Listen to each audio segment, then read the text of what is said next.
Meeting of the Sherman County Board of Commissioners comes to order. Open session for the first 15 minutes.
I'll make a motion to pay the bills, total of $295,653.54. I'll second that motion. It's been moved and seconded. We pay the bills. All in favor, say aye. Aye. Opposed, same sign. Motion is passed. Also make a motion to accept the minutes from our last meeting. Get the date here. From 8:30. I'll second that motion. It's been moved and seconded. We approve the minutes from the August 30th. August 30th meeting. All in favor, say aye. Aye. Opposed, same sign. Motion's passed.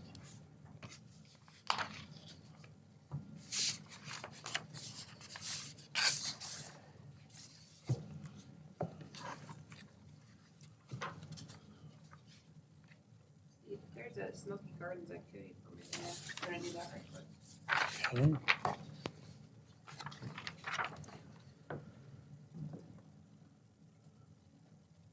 This is a permit for a school party for the Smoky Homeschool Group on the 13th of this month. Motion we approve this. I'll make a motion to approve. I'll second the motion. It's been moved and seconded. All in favor, say aye. Aye. Opposed, same sign. Motion passed. Steve, can you tell me a little more? Where is it at again? Yeah, it's gonna be at the Smoky Gardens. Oh, gotcha. Okay. And it's it's COOP Homeschool Group. Okay.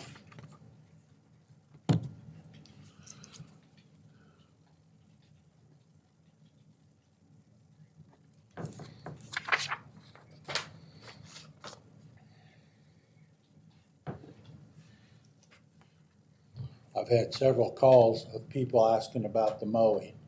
I said, we're in the process of getting the bus routes and the major roads mowed first. And there's people out there that mow the ditches, and they're saying, well, why aren't they mowing again mine? I said, well, we're coming back over them a second time in October and speed up the process. So, I thank those that mow their ditches. But there's, one young man, he said, well, I mow mine and they around them. I said, well, you gotta remember, we have 1,200 miles of road, so that's 2,400 miles of ditches. If we just do one pass, if my math is correct, then you double that again when they go back in October and mow both, so that's 4,800 miles of ditches to mow. So, a lot of work out there to get that, but Good. appreciated what they get done.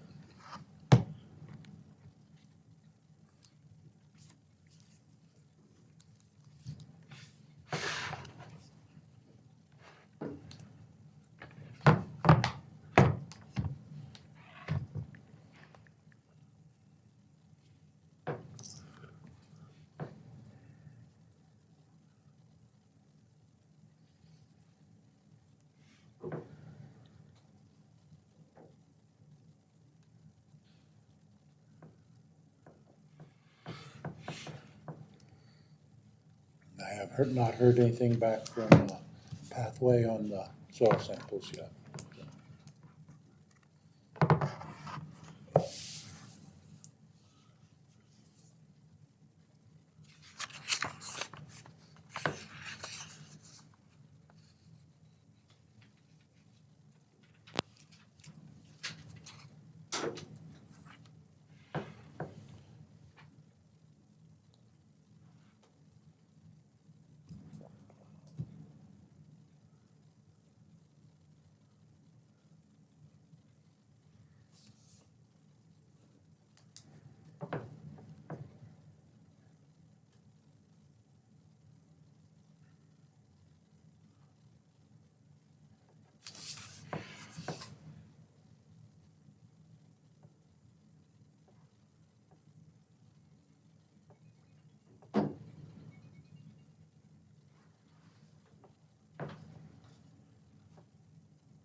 Need to wait till 8:15 to start.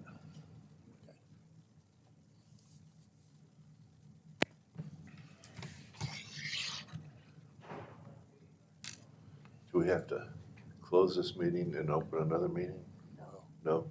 no, we just have to open the revenue neutral Okay. meeting and then the budget hearing meeting.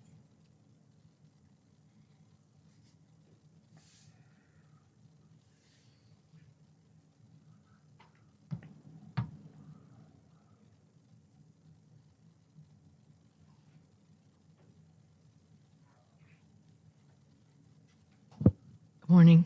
I just have a question. I Yes. just wondered if you guys had heard anything back about the ADP situation since you guys had decided not to go. I had a phone call, but I have not returned yet, but that's the only thing I've heard.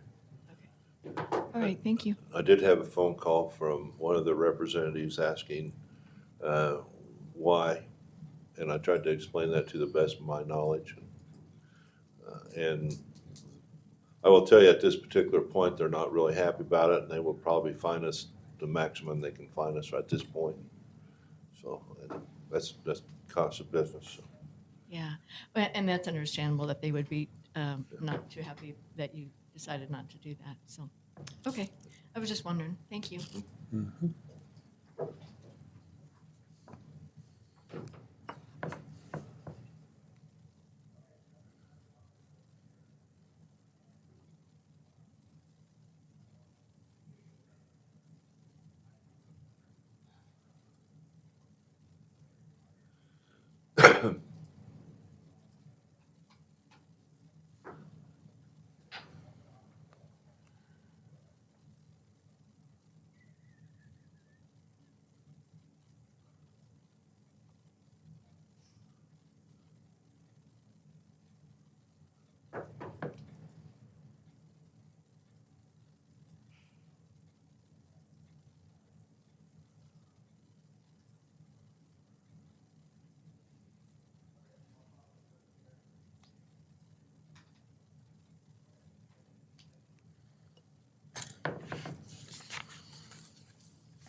Need your signature for that, Smoky Gardens. Okay.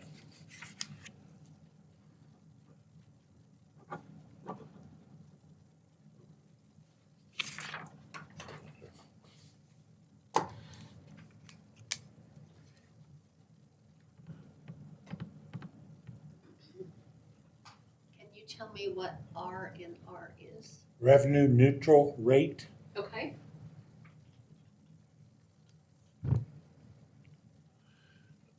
We are just about ready to go into that, but before we do that, and it's kind of quiet right now, but I would like to take this moment of quiet to remember the victims and the first responders on 9/11, which is coming up Wednesday, and since we won't be back until that time, just a brief moment to remember those on that particular day, if you would, please.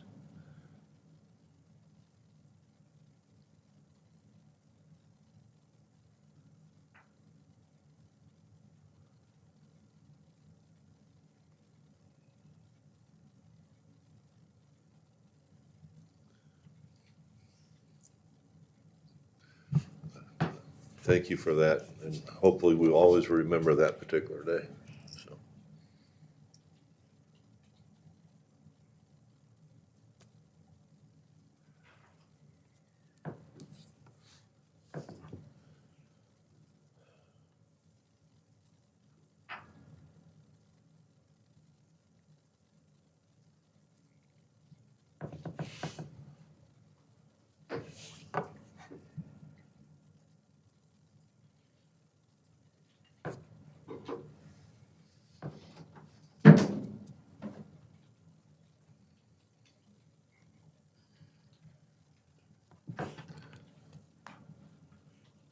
$45.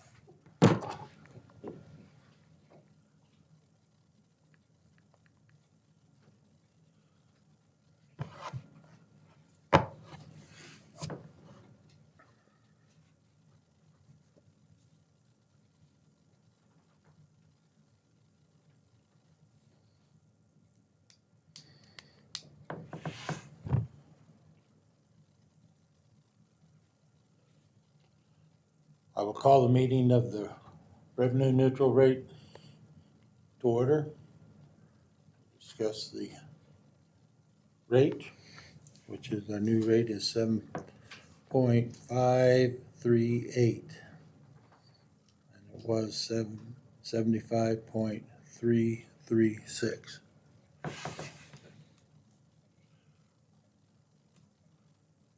do we have any discussion? Anybody want to know any No. information I'll on that? let you make an motion, then I'll ask for decision. Okay. Well, I make a motion to exceed the revenue neutral rate by $21,226. Okay, I'll second that motion. Is there any discussion? It's been moved and seconded. All in favor, say I'll aye. do a roll call. Harvey, Aye. Steve, Aye. Ron, no vote. Thank you. We will close the R&R meeting and open up the budget hearing meeting. Okay, the resolution for the R&R.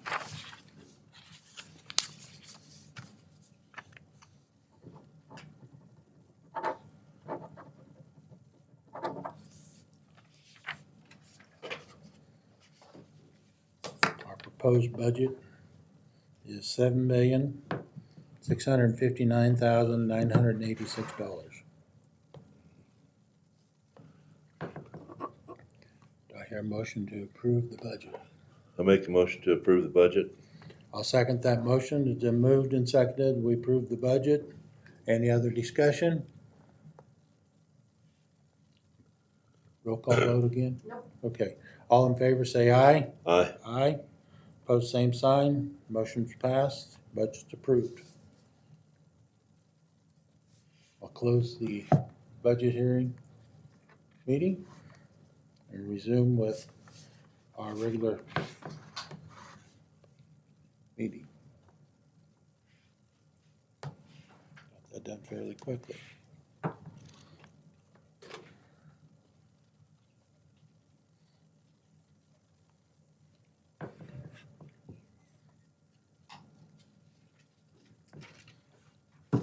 See, there's still a little work on the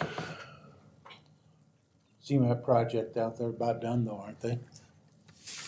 About done, yes. They're cleaning up the edges and, hopefully do line painting. They gotta let the main area cure for 4 or 5 days. Slowly getting it. But all the cement's been poured. I don't think they, I believe everything's poured. Are you guys open to me getting a bid from them while they have the striping truck here? The striping the front and these two little Yes. spots also, because, might as well while they're here okay, to get that. thank you.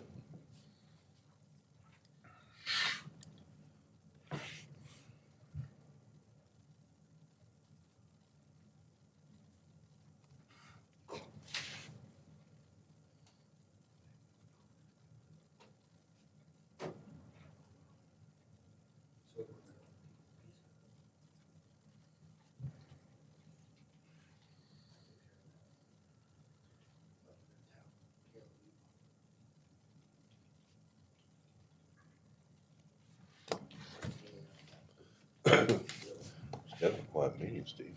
I know. I've seen them where they've got interesting before.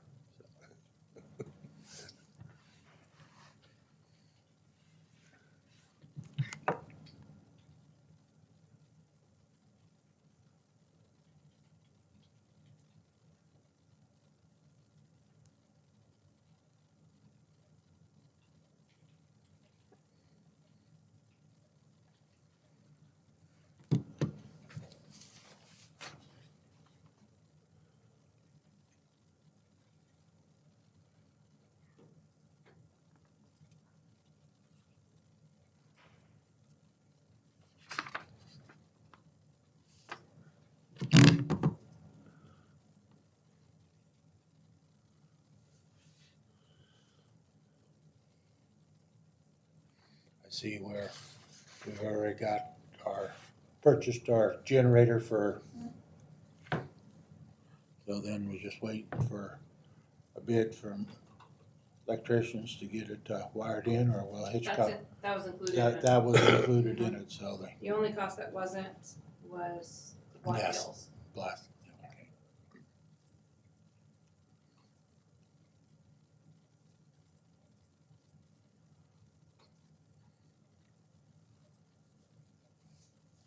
Is your new patrol car here?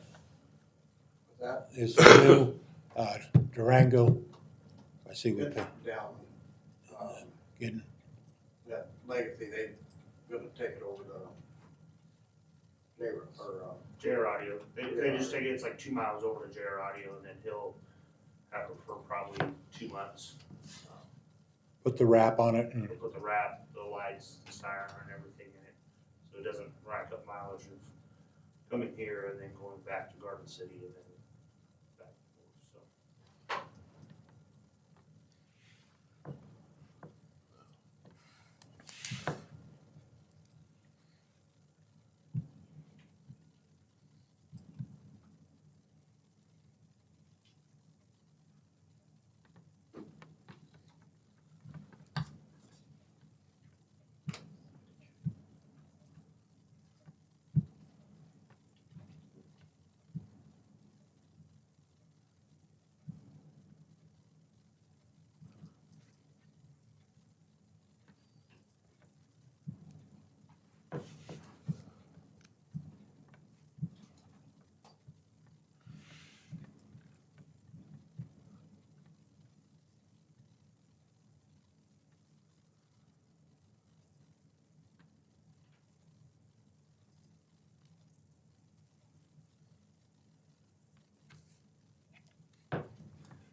I see your bride is out of her neck brace.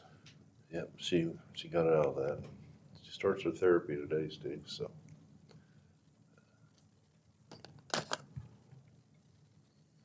Hopefully she'll start recovering a little quicker. Yeah. See.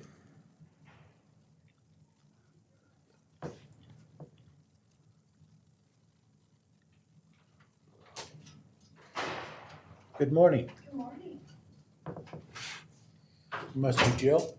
I'm Jeanette. Jeanette. Yeah. You can come on up. We're ready for you. Okay, where do you want me to be? Hot seat. One has wires that shock you and the other doesn't, so. All right, this one or this one? Okay.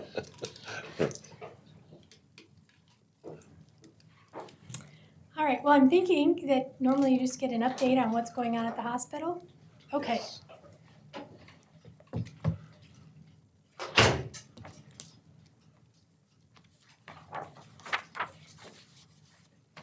All right.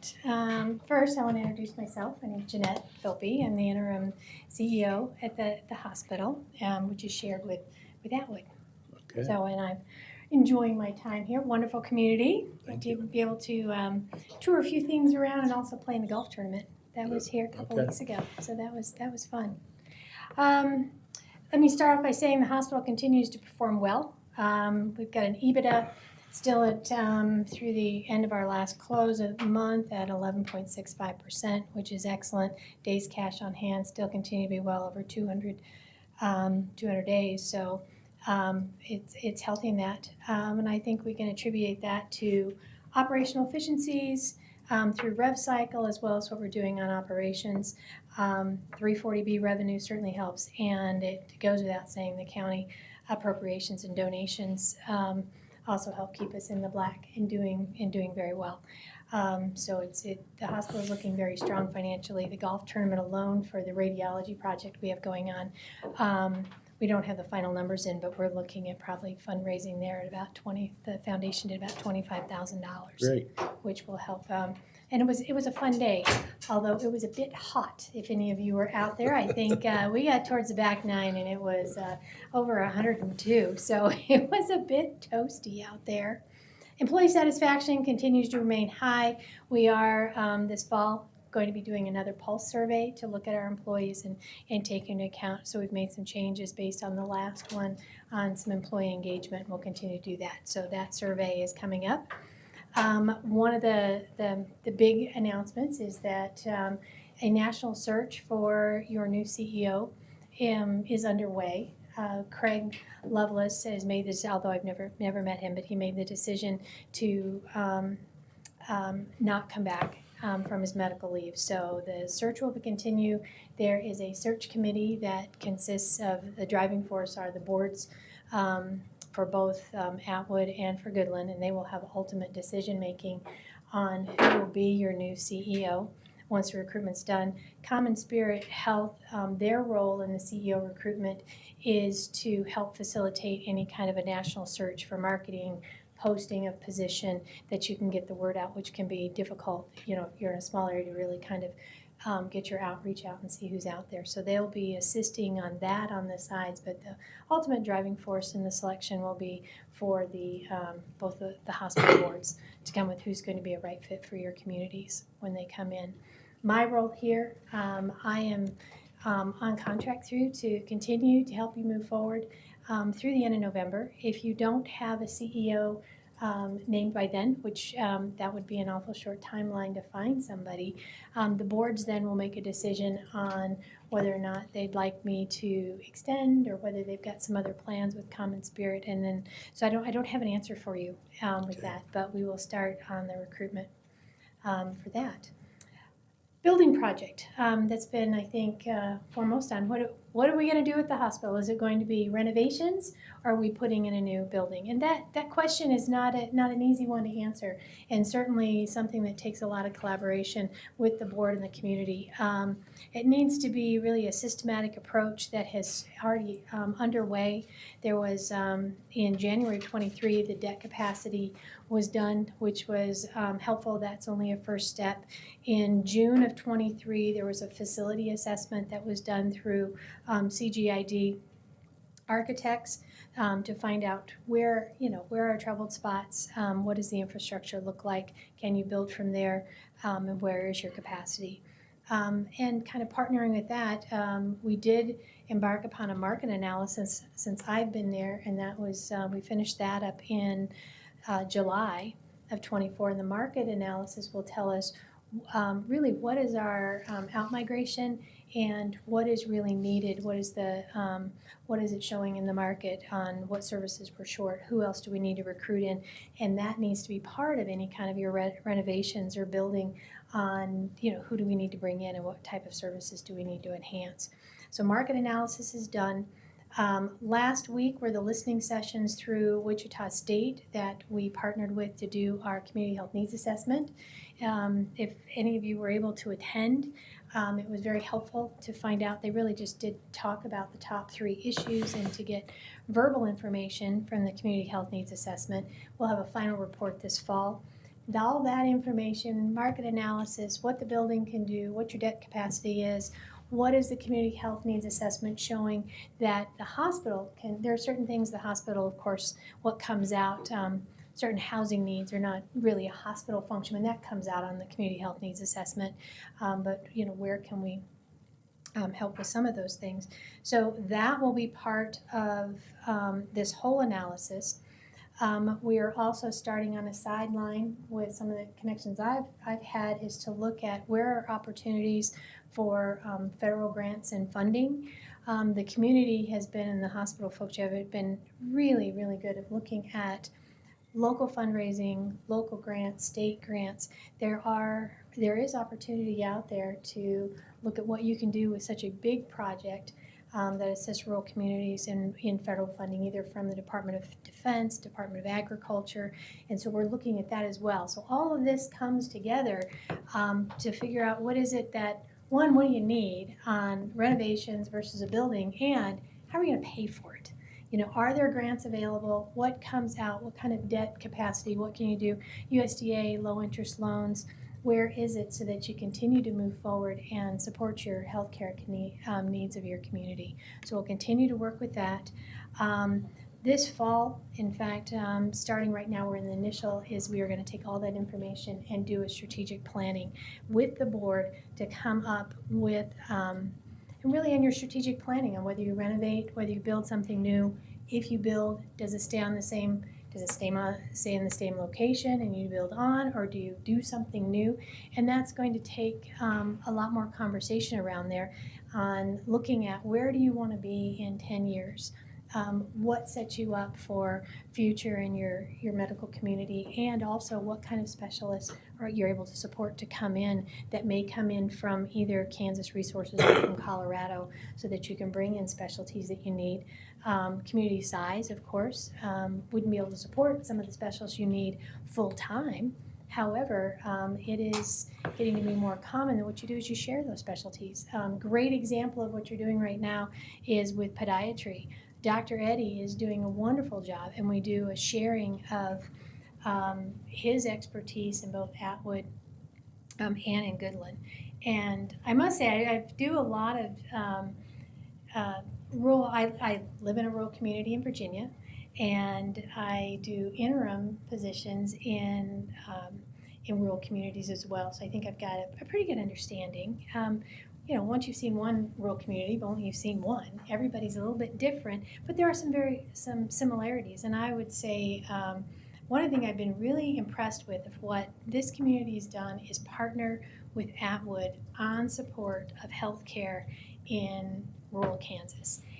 That partnership you've put together is, I really believe, why you've got 2 hospitals in smaller communities that are running in the black. and they're doing well. You've got community support through tax appropriations or mill levies.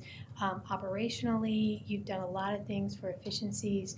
You do some sharing of, you have to have a CEO, you've got to have a chief nursing officer, you need to have a chief medical officer, all these things, whether you are a large tertiary care center or whether you are a small one, it's just the impact financially is a lot harder. And I am really impressed by what these two counties have done to support one another on keeping your hospitals growing and how you can share services for economies of scale.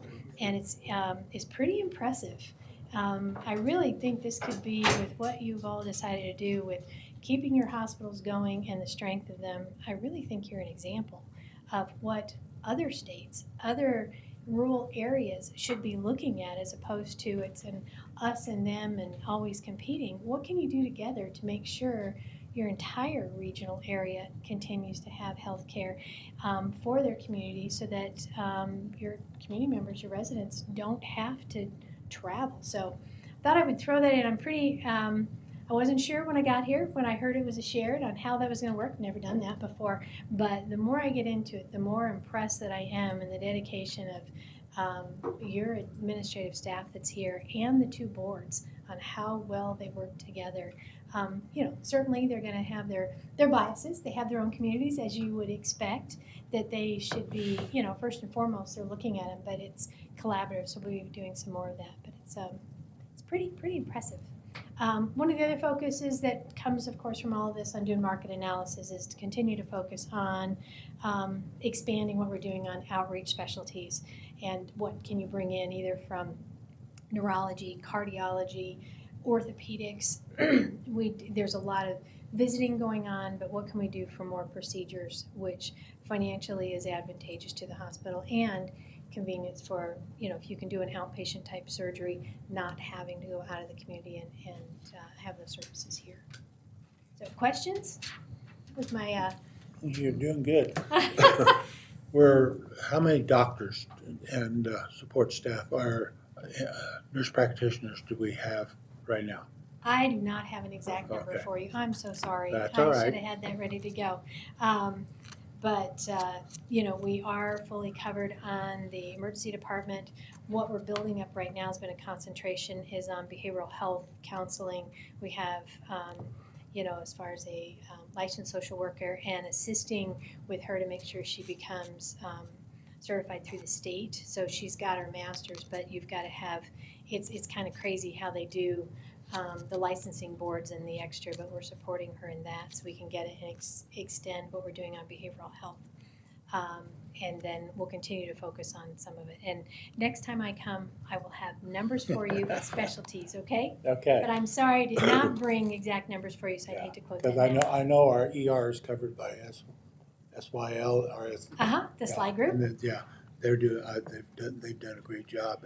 And they continue to do. It's really a nice group that's here, and their specialty is emergency medicine. And again, it's another shared service they're also covering in Atwood. So Okay. we're able to keep, so they can concentrate in an area when they're trying to do their recruitment, when you've got folks you can share. In fact, if we've ever had an opening here or an opening there, our providers have been able to, go back and forth when needed. It doesn't happen very often, but you're not out when it happens because of that collaboration you have going on with the neighboring county.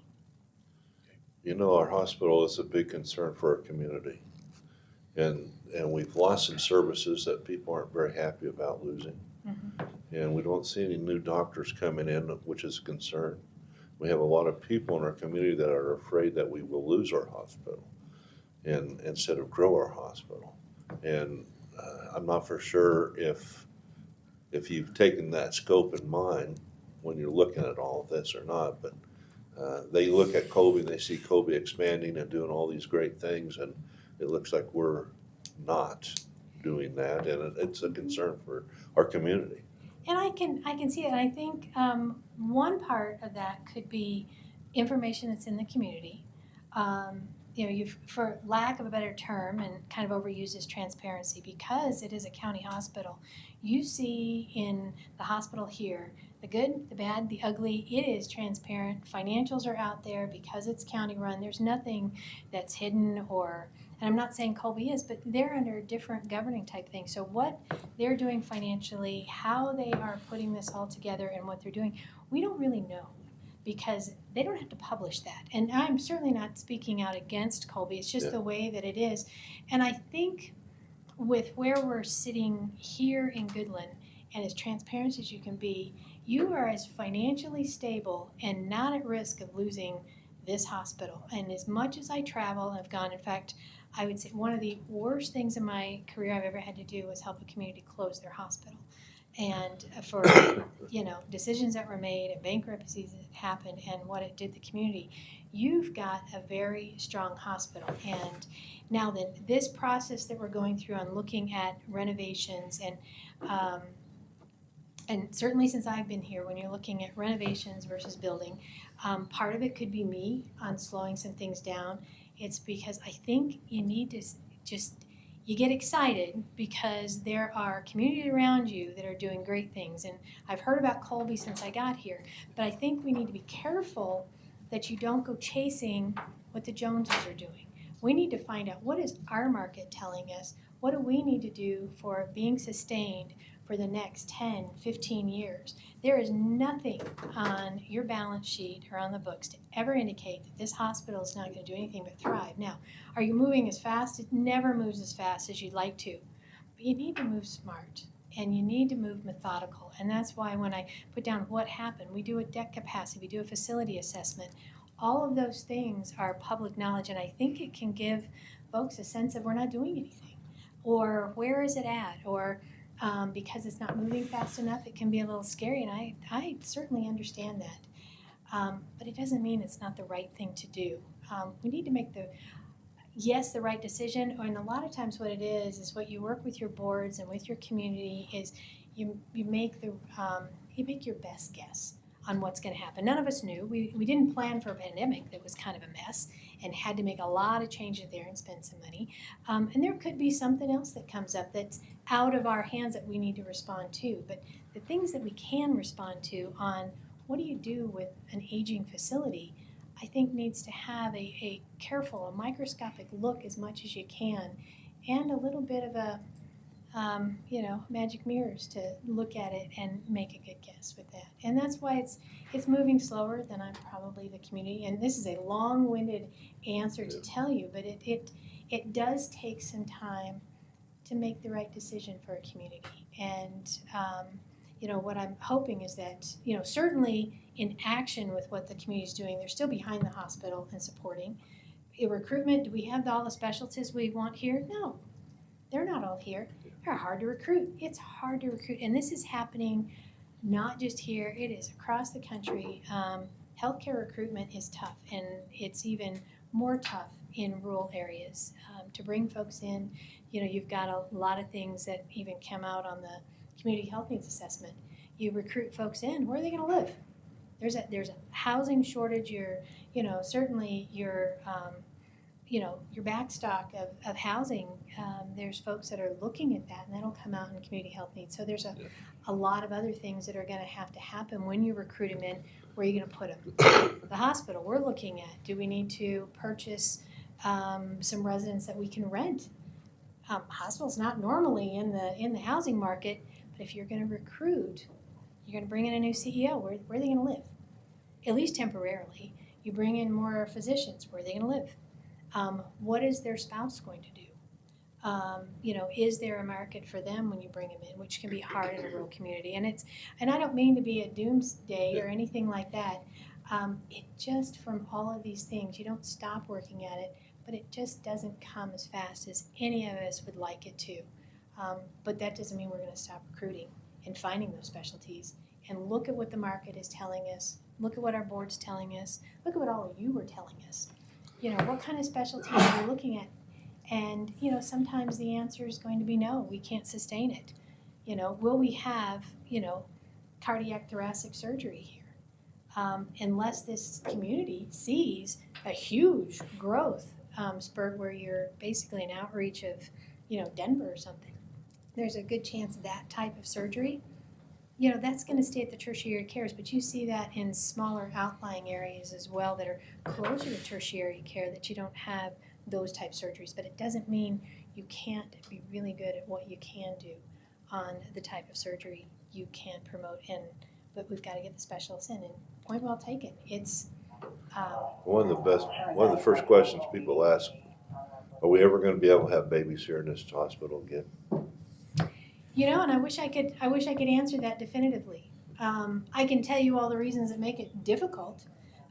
If you are going to deliver babies, and I'm not sure what happened in the past, but if you were to ever bring it back, you need to have 24/7 surgery staff. You have to have 24/7 physicians. So that's certainly more than one, because you can't have one cover just to delivery babies. You have to have 24/7 anesthesiology. You have to have a 24/7 surgery crew, just in case something were to go, so you could do those C-sections. There's a lot involved, and the amount of staff you have to have. With the type of surgery that we're doing, can you afford to have a crew sitting and waiting for the number of babies? And that's part of when you look at your market analysis. What's your age range? What are you looking at on the years that you may have, you know? But see, as a Young community, families. can we afford not to have that? And that's the other thing. What do you have if you don't have it? And if you have all those services, for, you know, should we be delivering babies, or do we need to be doing some other type and putting that funding in, you know, some other areas? And that does need to be weighed. And I've basically given you a long way of telling you, I don't know. I really don't know. There's a lot of things. I think it's important. Yeah. I would love to have it. Financially, you know, get going. Can we sustain it? Can we do it with the growth in the community right now? Or is it something that there's other things that need to happen on economic development, other things that happen on surgery, so you have a 24/7 crew already there. You've got growth in the community, which means you have your birth rate goes up because of young families moving in. Then can you sustain it based on, you know, do you have good paying jobs that are, you know, they're coming in, they're bringing families in. So it's more complicated than we want to deliver a baby. Yep. Because I would love to do that, but there's an awful lot to bring it back. So will it Yes. happen this year? I doubt it. I don't see it happening. Never coming back. I hate to ever say never. You know, you've got a lot of folks when you're looking at your strategic doing group and what you're doing with economic development and trying to bring in and keep your county, you know, vibrant on what you're doing. It is certainly possible, but there's some other things that are going to happen first in order to sustain it. That's not the answer you wanted to hear. I'm No, sorry. it's not. But it's an answer. But I will never tell you what you want to hear, but I'll always be honest. I have no other questions at this time. Okay, Thank you for being here.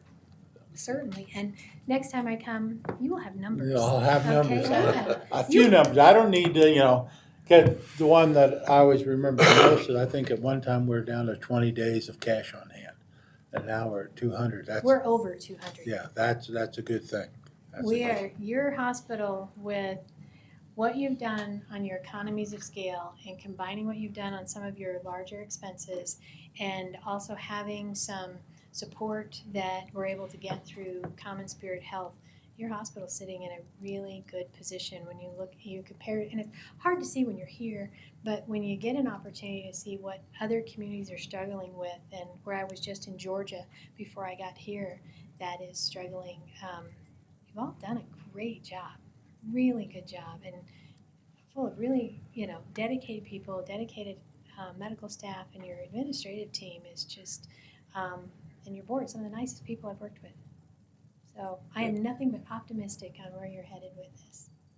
Very good. Okay. Thank you. Do you need me to stay for anything else, or? No, All right, let me know if you need anything. all right, thank you.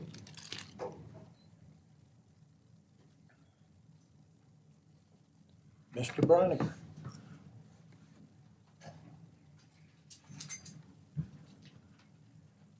Good morning. Good morning.